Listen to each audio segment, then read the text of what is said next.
sa akin ng kung ano sa private, let's say private part or kung saan man or sa tenga man.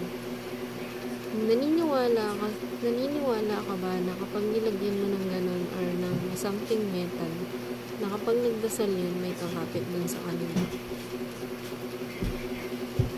Or kahit nawala yun, magkakaroon pa rin siya ng difference. Kasi sa experience ko, at sa nakita ko na yun, na may kumakapit sa akin, kaya nanginginig ako. So, yung pagpapa-access mo sa akin sa kung kani-kanino at kung sino-sinong nakaalam, hinusgahan nila ako. Tapos, binastos-bastos, ganyan. Binastos, tapos ikaw ayaw mo akong palabasin. So, hanggang kailan yun matatapos? Yung kontrata na 2 years na naririnig ko mula sa mga source, ano yun, ginagawa yun ng mga, sige, ikaw mag-confirm. Kasi hindi ko rin sigurado. Pero, ang pagkakaalala ko, yung may mga kumpanya na gumagawa ng ganun. Pero, exclusive yun. Hindi yun para kang slave ba? Na basta ka na lang ginawan-gawan ng kung ano-ano.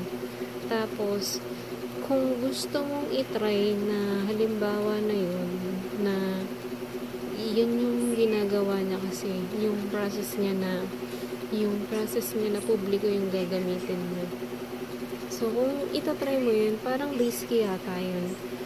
Katulad, sobrang risky nun na. Tapos, hindi ka na magta-try ba? Tingin ko, kasi may kaaway ka sa ganyan. Hindi ka magta-try ba? Sinasabi ko sa'yo, hindi ka magta-try. Yung ginawa niya sa akin, it cost my life.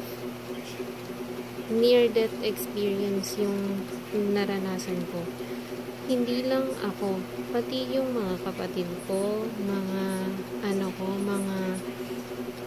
mga pamilya ko dito, na hindi mo sila masisisi na ginawan ka ng ganon kasi yung tao na yun, nanguna siya sa paggawa-gawa ng ano-ano, tapos opportunista siya na ginamit yung mga nalalaman niya dito para magawan ako ng kung ano-ano. Ganun siya. Pero i-comment mo na kung naniniwala ka na kapag tinanyuman ka ng something metal sa katawan, i-epekto yung ritual niya or i-epekto yung